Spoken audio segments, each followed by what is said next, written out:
The autumn wind is a league, holding the treasures ye may seek. Have some fun and play along, whether for a day or for a week. Seek advice from a sage, or battle straight up. Square off in a cage, or joust without a cup. It's a FanDuel. Is it your favorite you take, or make the logical play? Will your foes stand before you and quiver and quake, as you will be crowned prince for a day?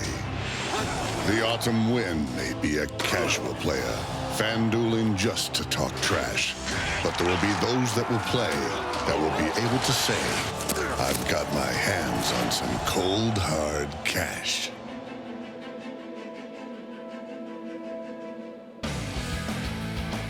Hello and welcome to Box Score's FanDuel Draft Day. I'm Brock here in Los Angeles from our very own Red Zone set, joined by the Danettes in New York City, of course, lounging in the Fantasy Zone Lounge. Week 6 is here, and the guys look like they're getting a bit of fantasy football groove on, or at least that's how it seems. Paulie, do you think you guys have gotten the hang of FanDuel? Well, yeah, in theory. Like, I remember I said maybe 2 weeks ago to someone, I'm starting to get how to pick this. I'm starting to get the strategy here. And then I promptly finish in last place. So that means the more I know, the less I do well. So I think I understand the strategy of it, and maybe I should just stick to one strategy and see how that bears out instead of every week starting with a blank slate like I've been doing. Well, let's keep things blank right here. Let's take a look at our official standings from week 5. It looks like Fritzy has gotten into a groove because he came in first out of everyone in the man cave, followed by his back row partner, McLovin. The boss took third, followed by Seaton and Paulie in dead last. Fritzy, I know you'd trade first place finish if it meant that you would finish second every single week. But how about this? Would you rather finish second place every week the rest of the year, or rotate between first and last place finishes the rest of the season? I don't know if this is inconsistent with what I've said before, but if I can get a string of several first place, even if it's not a couple in a row, I think I can deal with some last place if I knew I was going to, for half the season, or what's remaining of the last 3 quarters of the season, to finish in first for half of the remaining 10, 11 weeks. I would take half first, half last. What did you just say? But that's a total departure from your previous melancholy strategy. I know. It's not necessarily consistent with what I said before, but I think I felt so good finishing in first this past weekend that I got a taste of being on top, that I would like to have more weeks of that, even at the expense of finishing at the bottom for the other weeks. All right. Well, with an action-packed week 5 in the books, it's time to look back on who was hot, who was not, and who we didn't see coming. So I'll let the guys break it all down, starting off with Paulie and his finger-licking good picking.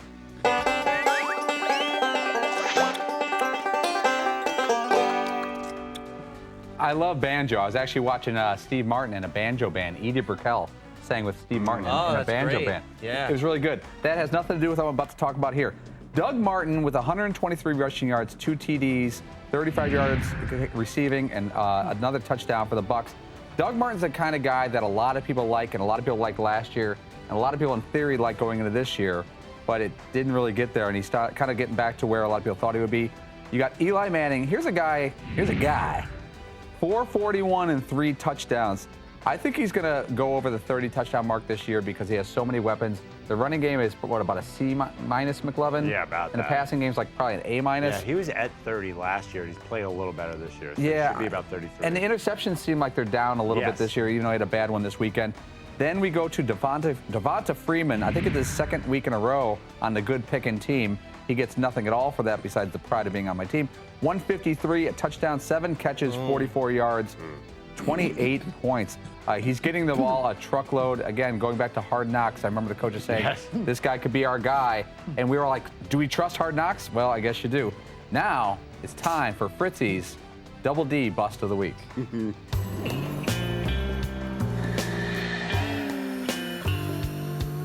You do the thing where I like. Normally, I enjoy a good bust or two, but in this case, not so much. A lot of people were expecting Eddie Lacy to have a big year fantasy-wise. I'm picking him, by the way. I don't want to give it away for week 6. But that hasn't been the case so far. And on Sunday, it didn't get any better for the Packers running back. He finished with just 27 yards on the ground, 1 catch for 8 yards, no TDs, only 4 points. People also thought Jimmy Graham would blow up as well, but he's had his struggles fitting in with that Seahawk offense. Only 3 catches for 30 yards last week for 4.5 points. It's not going to get it done, and it's certainly not very sexy. I'll pass it over to Seton to find out which rock star broke through in week 5.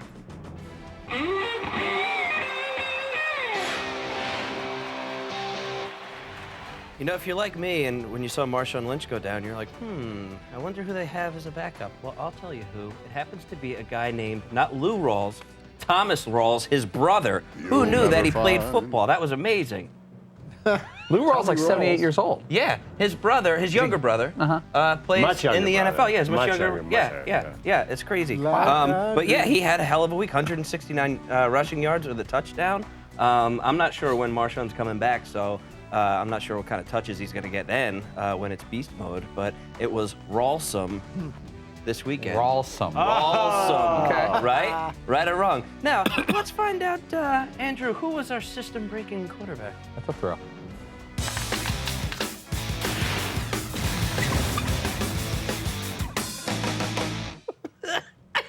Okay, this guy's not a system quarterback, although many thought he was when he had a good year under Mark Trestman. How about Josh McCown? Not Luke McCown, not Billy McCown, the third and little-known McCown brother. Josh McCown, over 400 yards, torched that vulnerable Ravens defense. Paulie said, go with Johnny Football. I said, no. McCown is going to have a huge week. He's going to have a breakout week. And Paulie said, yeah, but who cares? I'm like, well, that's a good point. But Josh McCown is this week's system-breaking quarterback. Who cares, I said. All right, solid breakdown there from the guys. And we'll see if they'll still be singing Josh McCown's praises later on this season. Don't go away. It's time for the guys to reveal their lineups for Week 6. And remember, in every fantasy truck draft, the Ram 1500 EcoDiesel is the #1 and only pick. This bad boy can climb a hill, haul a trailer, and is guaranteed not to be a bust. Get more facts at ramtrucks.com. Guts, glory, Ram.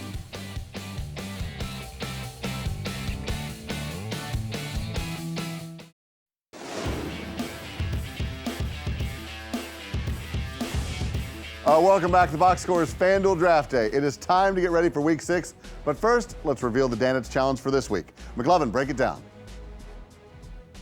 Okay, this week you got to take a player who recovered from ACL surgery, although we will give latitude for an MCL or perhaps even a PCL. What about an infection in the lower quadrant of the body that's Yeast? near the knee? That should be acceptable. What, next thing you're going to be like a skin knee, a boo-boo. You don't get a guy for a boo-boo, Paulie. No, you need to have been cut on for a knee injury. All right, well, that's an interesting challenge. Seton, could we see a challenge that would include players that have elbow injuries? I don't know about the sort of like a huge number of elbow injuries in the NFL. Well, Doesn't seem quite as common as knee injuries, but we could certainly keep going down the injury route if we want. Like this guy has to have had like a major concussion issue. the all plantar fasciitis team. Plantar fasciitis is a dental good work, one. some kind of Fritzy serious has dental- this for next week. It's all intestinal issues That's team. good. IBS week. Yeah. That would be the one that I think I'd Be a real hopefully come in crappy first. team. I'd like to crone that team. Oh, snap. Going. Oh, are we going to crone them? Danny Green, anyone? All right. They are who we thought Crohn's they were. disease. Didn't just. All right, let's check out Seton's lineup and see how many people have IBS, Playoffs? MCL, EIEIO problems. Lay it on us, brother. Oh, is this me? Yeah, Sorry. sure. I Why didn't not? hear you. I was laughing too hard. Okay, so my lineup this week, you may notice a little bit of a theme, okay? And it's called Vengeance, mothers. I went with, I actually had to fill out my team 3 times, okay? I was there. Because I tried to take all Patriots, and then they were like, you can't have more than, you have to take players from at least 3 different teams. Can you find out a reasoning for that? Why they wouldn't let you take it? No, I'm not sure. So then I submitted a new team still with more Patriots, and then they said you couldn't have more than 4 players from one team on there. So what I did was, obviously, I went with Tommy. I got Dion Lewis. I took Danny Woodhead because he's a former Patriot. Yeah. I went Julian Edelman. I took Allen Robinson of Jacksonville. I took Percy Harvin because, well, I just kind of had to, and that's all the money He's I a very had left. patriotic person. He's a very patriotic person. My tight end is Rob Gronkowski. I took Adam Vinatieri. Even though he's on the Colts, he's still a former Patriot. And I wanted the Pates defense, but unfortunately I couldn't. So I took the defense they beat last year in the Super Bowl, the Seahawks. Vengeance. Nice. Wow. Seton, you went heavy on the Patriots this week. I don't know, 4, maybe 5, including Woodhead. What's the max amount of points you think you can get from all those Pats alone? I don't know. I'm hoping they hang about 75 on the Colts this week. So I figure with Tommy, I'm doubling up on my points. I'm really bummed. Danny Woodhead's going to be good, but I really wanted LeGarrette Blount because I'm pretty sure he's good for a TD. I'm thinking it could be, FanDuel sends out an email that says perfect lineup. It might be that. It might be the perfect lineup for this week. Lineup. All right, well, you went Homer on that one. Let's see if Paulie is going with as many Chicago Bears as you went with Pats, or is he? I don't know. Paulie, who do you got? Well, I do have a Bear. My running back is Matt Forte, but my quarterback for the first time this week, Thomas Constantine Brady IV. Yes. Tom Brady. I think he's going to put up 5 touchdowns this weekend. Get some. Chris Ivory at running back. Alan Hearns is one of my wide receivers. I don't know what team he plays for, but I overheard McLovin talking nice about him as I was picking my team. I was like, why not take him? And I think he's a Jaguar. Or no, I think he's a Houston Texan. Either way, he sounds like a very nice person to be around. Julian Edelman, James Jones, Larry Donnell or Donald, however he wants to be called, as long as he scores. I don't care. Robbie Gould, which I accidentally spelled with the I, R-O-B-B-I. I'm sorry, Robbie. And the Detroit Lions I picked because if the Bears lose, which can happen, the Lions kick their butt, at least I get the upside of the Detroit Lions team playing well. That's great. All right.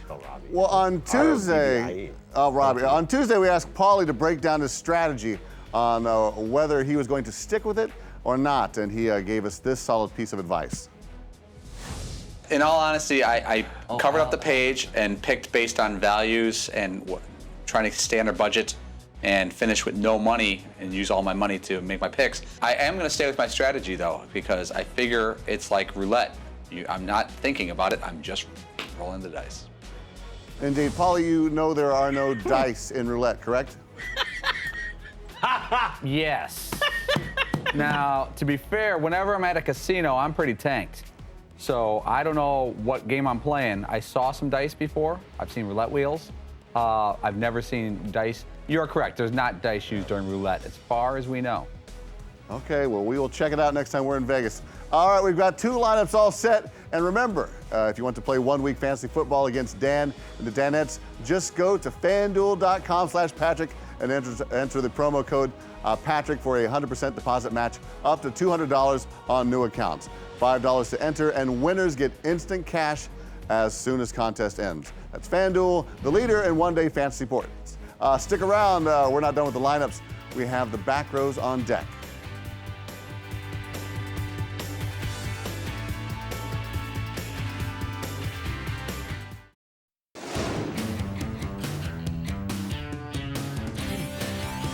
We are back here on the Box Scores FanDuel Draft Day. McLovin, you had a solid pair of you had a solid pair of weeks after a rough spell in week 2 and 3. But you and Seton are the only 2 not to finish last. So with that said, McLovin, who finishes last first? You or Seton? Oh, it could be me this week. I don't feel good about my squad. For one, I have almost the exact team as Paulie, which is making me very nervous. Wow. I think that's a shot. You would feel pretty bad if you finished last, like truly bad, I think. All right. Probably, but you know what? We're always all real within like 8 points. I mean, last and first are not a huge difference. So. All right, well, let's see what group of heavy hitters McLovin is counting on to keep him out of the cellar. McLovin, your lineup, please. Okay, let's start at quarterback. I don't know if you guys ever heard of this. Thomas Bartholomew Brady VIII is my quarterback. Copycat. Tommy. And it's interesting. Paulie went Matt Ford. I went with Adrian Peterson to add a little extra money. I skimped on defense to take Peterson. Then I took Christopher Ivory, like everybody else here did. Although Seton just informed me he's going against a tough run defense. Then I took Allen Robinson because I'm like, Allen Robinson, Alan Hearns, what's the difference? James Jones, like everybody on earth took. Larry Fitzgerald, like why are they making Larry Fitzgerald the most expensive guy? The guy catches a touchdown every week. Of course he won't now.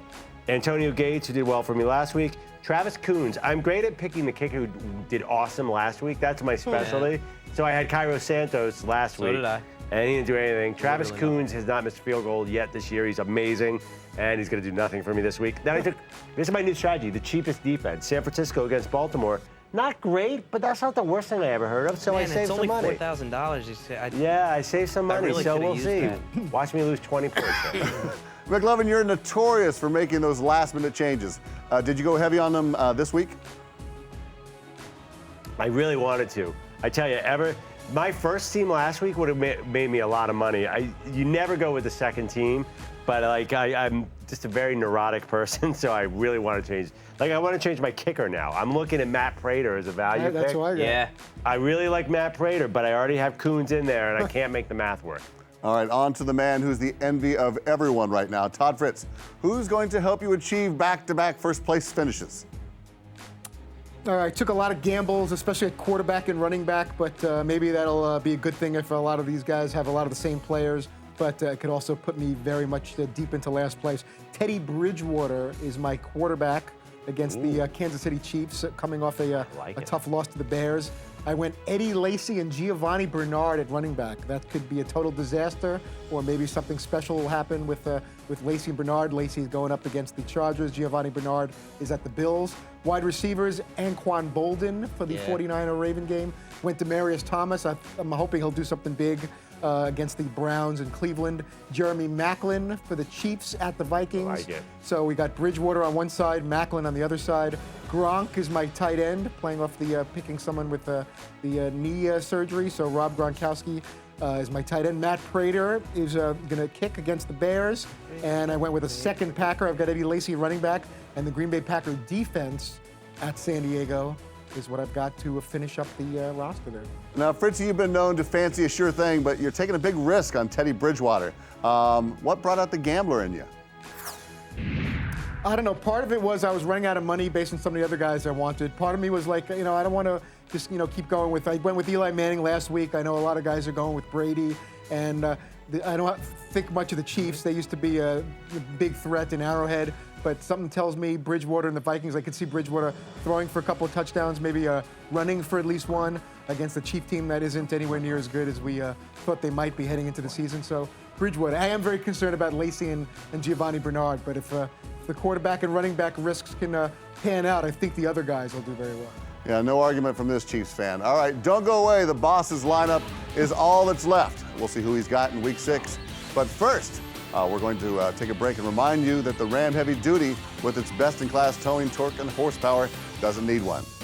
Guts, glory, Ram.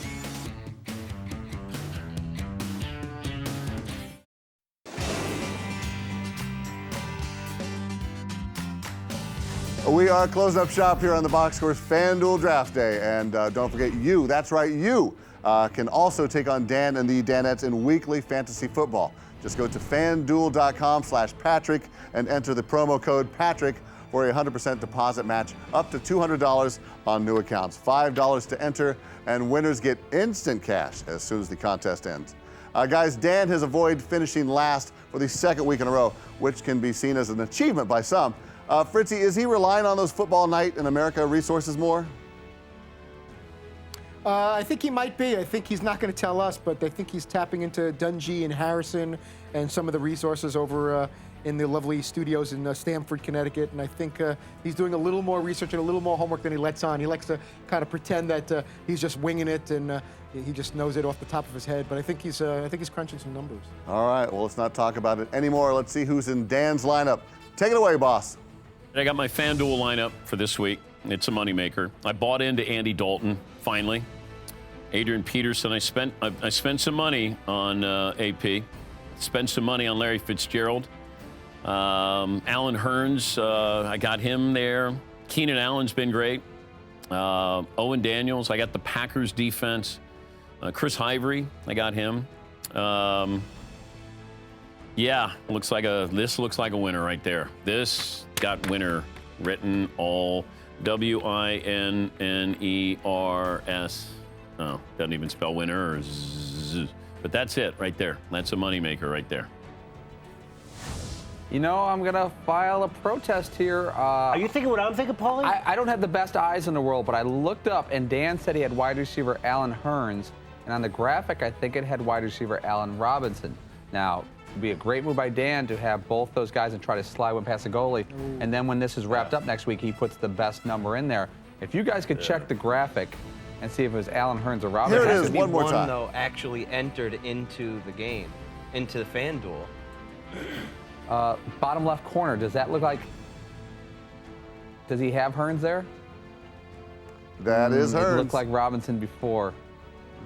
You know, I'm not going to talk about the Allen controversy, Allen Gate, if you will. How about the fact that he seemed to have copied Paulie and I's lineup to a certain extent? Or did it go the other way around? Who copied who here? And he wasn't in studio when we were talking out our lineups the other day. Is he listening? Is there Does he have a guy? Is it bugged? Is it studio somewhere? bug? Yeah, there's a lot of Larry Fitzgerald, Chris Ivory both had. Hurns, maybe off this.